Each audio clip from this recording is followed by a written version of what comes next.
আমরা তৃতীয় শ্রেণীর উইংসের পার্ট 2 থেকে শুরু করছি।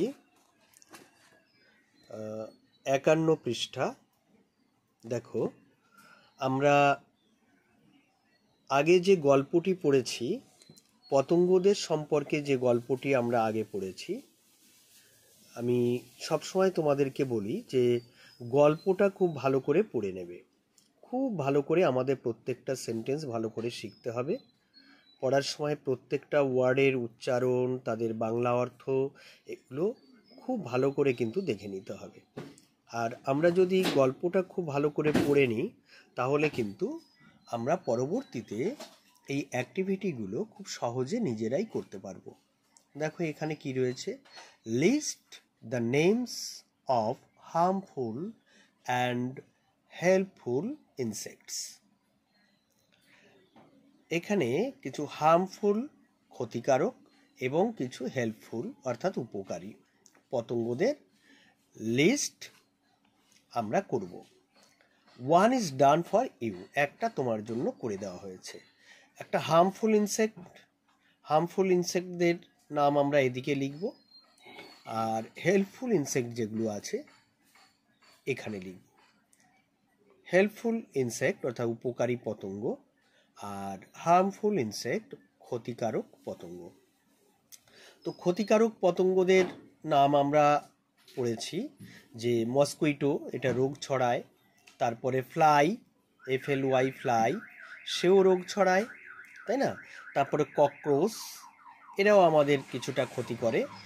তারপরে তোমার আর্থওয়ার্ম, এটা কিন্তু আমাদের হেল্পফুল, অবশ্যই উপকারী। আর্থওয়ার্ম অর্থাৎ কেঁচো, তোমরা জানো কেঁচোকে চাষের বন্ধু বলা হয়। তারপরে উপকারী পতঙ্গদের মধ্যে তুমি বলতে পারো যে বাটারফ্লাই, হ্যাঁ, ফুলে ফুলে তারা পরাগ সংযোগ করতে সাহায্য করে, butterfly.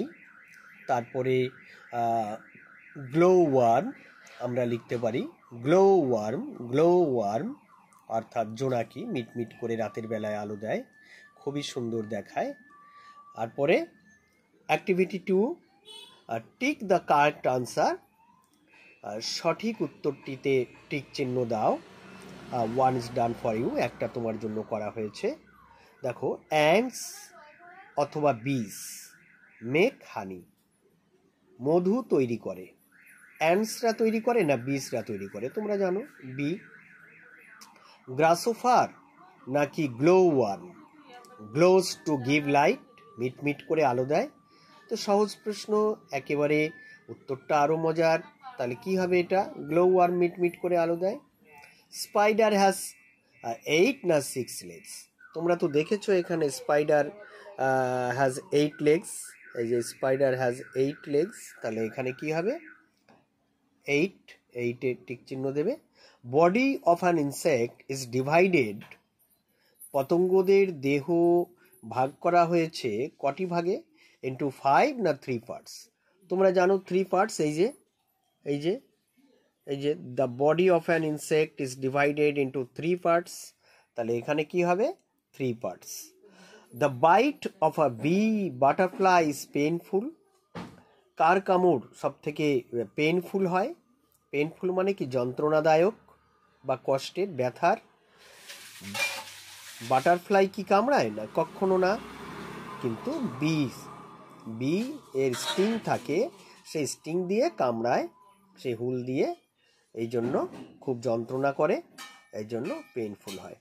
R গ্রাসোফা jumps on the গ্রাস না ওয়াটার? ফড়িং কিসের উপরে লাফ মারে?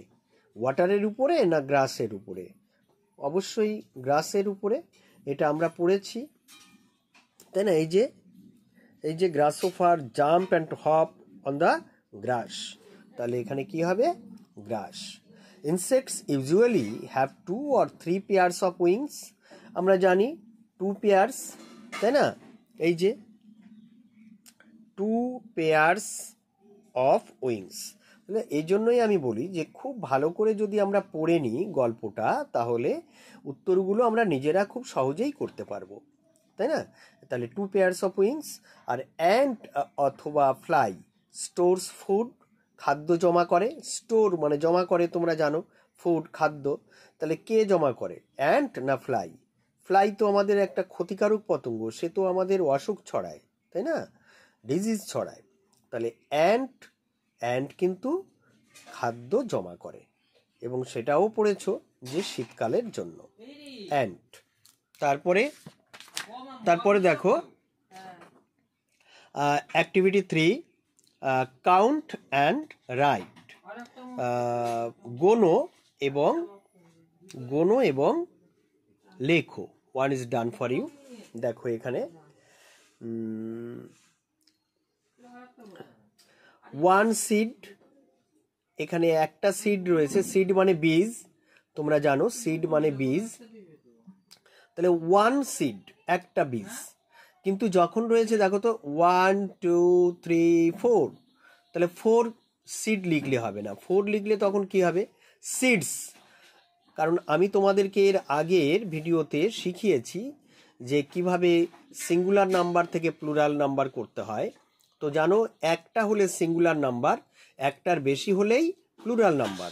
একটার ক্ষেত্রে তোমার এই যে ওয়ার্ডটা সিড বা যে কোনো ওয়ার্ড একটা হলে তার সঙ্গে এস থাকে না, আর একটার বেশি হলেই তখন তার সঙ্গে একটা এস জুড়ে যায় বা প্লুরাল নাম্বার হয়। তারপরে কি, এই যে অ্যান্ট, একটা অ্যান্ট রয়েছে, তাহলে ওয়ান অ্যান্ট। কিন্তু যখনই এখানে দেখো 2 হয়ে গেল, 2 অ্যান্টস, তখন কিন্তু এই যে অ্যান্টস, 2 অ্যান্টস। তারপরে কি রয়েছে দেখো, কর্ন মানে শস্য, কর্ন, CORN, কর্ন মানে শস্য। তাহলে এখানে কটা শস্য দানা আছে, একটা, তাহলে 1 কর্ন। আর এখানে কটা আছে, 1 2 3, তাহলে 3, এখানে কি লিখবো, 3 কর্নস। কেন কর্নস হয়ে গেল, এটা প্লুরাল নাম্বার, একটার বেশি সংখ্যায় রয়েছে, এই জন্য কর্নের সঙ্গে একটা অতিরিক্ত এস যোগ হয়ে গেল, কর্নস হয়ে গেল, 3 কর্নস। তারপরে কি, হিল মানে কি, পাহাড় বা পর্বত। তাহলে এখানে কটা হিল আছে, একটা, 1 হিল। আর এখানে 1 2 3, তাহলে 3টে হিল আছে, তাহলে কি লিখবো এখানে, 3 হিলস। 3 হলে কিন্তু আর শুধু হিল হবে না, 3 হলে কি হয়ে যাবে, একটার বেশি হলে কি হবে, হিলস হয়ে যাবে। তাহলে এটা সিঙ্গুলার নাম্বার এবং প্লুরাল নাম্বার নিয়ে এর আগে আমরা পূর্ববর্তী ভিডিওগুলোতে অনেকবার আমরা আলোচনা করেছি, সেটা আমরা করলাম। এরপরে দেখো এখানেও অ্যাক্টিভিটি 4 রয়েছে। অ্যাক্টিভিটি 4-এর ক্ষেত্রেও একই, আমরা শিখব সিঙ্গুলার নাম্বার এবং প্লুরাল নাম্বার নিয়েই মজার লেখা। এখানে কি রয়েছে, বল কটা আছে, একটা বল আছে, 1 বল।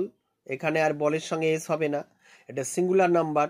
এখানে কিন্তু দুটো ডানা রয়েছে, যে এই একটা উইং, এই একটা উইং, দুটো ডানা আছে, তাহলে 2 উইংস হয়ে যাবে, উইংস হবে।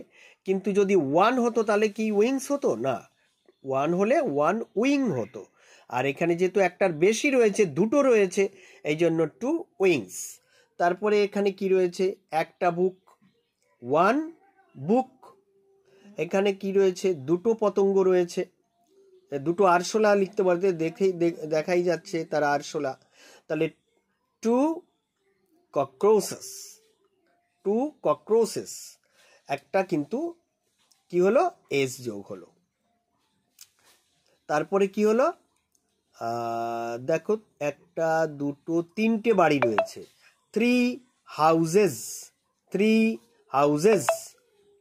তারপরে এখানে কি রয়েছে, একটা দুটো তিনটে চারটে পাঁচটা পতঙ্গ রয়েছে, 5টা পতঙ্গ রয়েছে, 5 ইনসেক্টস, একটা এস হবে, 5 ইনসেক্টস।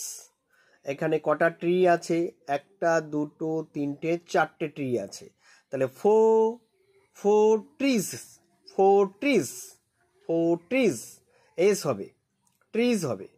তারপরে এখানে দেখো তো কটা ফ্লাওয়ার আছে, 1 2 3 4 5 6 7, তাহলে 7 ফ্লাওয়ার্স, 7 ফ্লাওয়ার্স, এস হবে। তাহলে আমরা সিঙ্গুলার নাম্বার এবং প্লুরাল নাম্বার সম্পর্কিত এই যে অ্যাক্টিভিটি 4 সেটাকেও আমরা কমপ্লিট করলাম। আজকে এটুকুই।